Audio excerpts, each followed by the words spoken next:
situações como essa nós vemos como uma falta de normalidade. Como também não é normal nós vemos, por exemplo, o presidente Bolsonaro com uma tornozeleira e já preso. Ele já está preso na sua casa, está preso, não pode receber visitas.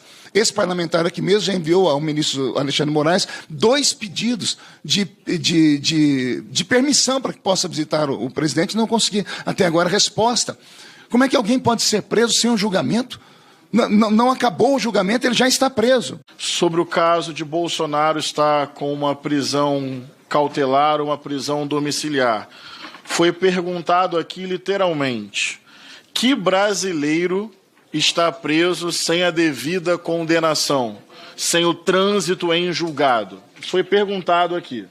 Bem, 44% dos presos no Brasil hoje está nessa condição como prisão provisória sem a condenação final. Só para começar o debate, não estão com prisão domiciliar. Estão no sistema carcerário brasileiro, que é um estado inconstitucional de coisas, um inferno na terra, sem a condenação definitiva. Bolsonaro está em prisão domiciliar. Grande parte destas pessoas aqui, pobres, periféricas, faveladas e negras. Então, para começar o debate, porque foi perguntado quem está preso nesse país sem a devida condenação. Bem, quase metade das pessoas que está presa. Só que a grande maioria sem visibilidade, sem imprensa, sem um acesso real ao direito de se defender e com um recorte de classe. Pessoas pobres e com recorte racial. Pessoas negras. Começa o debate por aí. Mas faço uma segunda pergunta, Padre João. Que brasileiro, eu vou inverter o raciocínio, que brasileiro hoje permaneceria solto de forma flagrantemente mobilizando pessoas para coagir a justiça a seu favor? Na minha opinião, Bolsonaro estar preso numa prisão cautelar faz todo sentido. O filho dele está onde nesse momento? Nos Estados Unidos, certo? E o que o filho dele fala aberta e publicamente? Que está negociando com o governo dos Estados Unidos sanções ao Brasil para que o seu pai seja absolvido ou anistiado. E ele está lá, segundo o Bolsonaro, financiado pelo próprio Bolsonaro. Se isso não é coagir a justiça, se isso não é dificultar a instrução criminal, se isso não é atrapalhar o andamento do processo, isso é o quê? Evidentemente, o Bolsonaro está usando a sua influência, o seu prestígio, a sua condição econômica, a sua relação com o seu filho nos Estados Unidos para constranger a justiça brasileira. Quem estaria solto nessa condição? Ele goza de muito privilégio, na minha opinião. Eu diria o contrário. Quem é que tem poder de fazer isso nesse país? Ele visivelmente está coagindo a justiça. Uma coisa, só para fazer o bom debate, é você se declarar inocente. A democracia pressupõe isso. Você não precisa produzir provas contra si. Outra coisa é você questionar uma decisão judicial e, dentro do processo, recorrer. A democracia pressupõe isso. Outra coisa é o que Bolsonaro faz. Ele usa o seu poder econômico, o seu poder político, a relação com o seu filho, para constranger a justiça brasileira e, evidentemente, é uma forma de coação. Então, a prisão cautelar faz-se necessária para preservar a instrução criminal, o andamento do processo até o devido julgamento. Está em casa.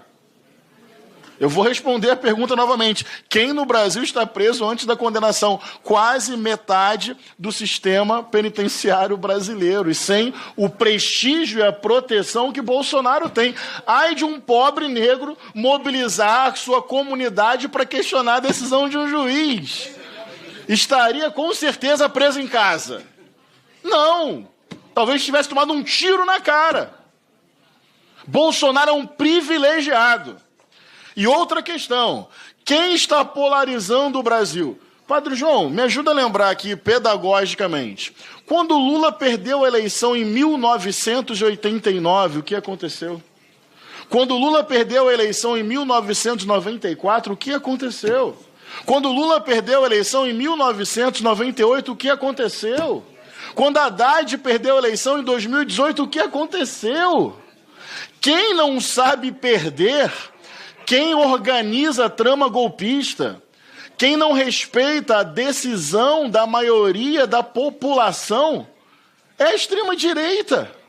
Eles carregam o Brasil para o caos. Quando a gente tenta defender a democracia, somos nós que estamos deixando a situação instável? Fomos nós que sentamos em cima da mesa diretora dizendo não vai ter sessão?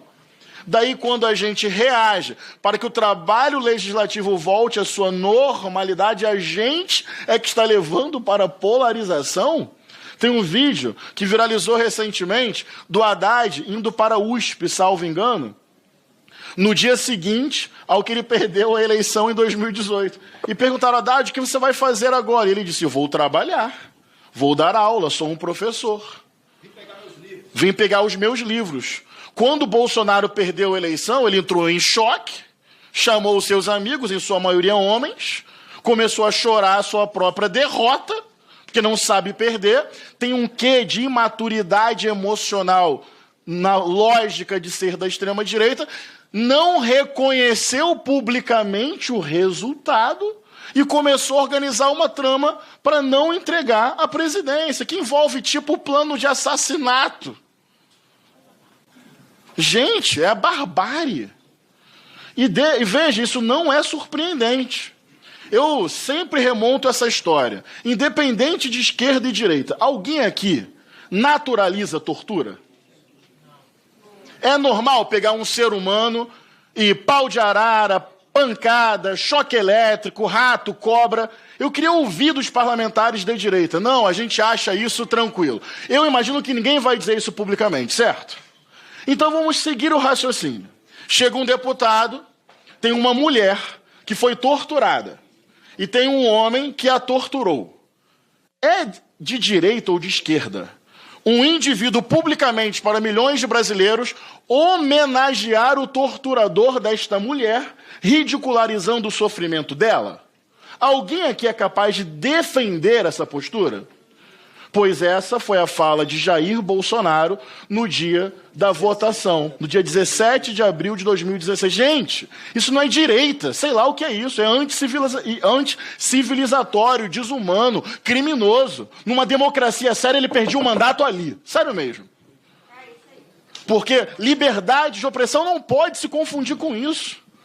Então para concluir, na minha opinião, não anistiar, até pela minha formação, não tem a ver com vingança ou revanche.